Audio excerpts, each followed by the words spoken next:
qubeellaa yeroon itti kennu sirriitti deebi'ee ture. Jireenyi isaa bir al tokkoon hin sirraa'u. Qubeellaan sun kan isa hin jijjiirre yoomiyyuu hin jijjiiramu.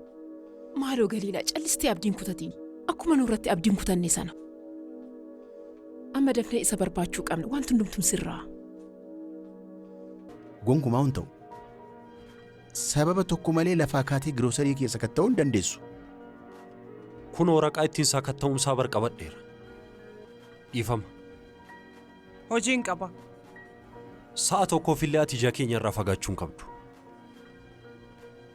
Ati fuutee mana fincaanii tottoo naqxee sakatta'uun keenya maal fayyada? Dhimma biraan qaba. Yoo barbaadan sakatta'aatiin hin deemu. Amallee hojii akkana miti kaa. Bileen daqiiqaa xiqqoo nu eeggadhu. Qarqaroota hunda ilaali. Eessa akka dhoksan ni beekta miti. Irraa jala hundumaa otoo hambisiin ilaali. Humtuun jiru. Soofaan kun biroo kanaa maal hojjeta?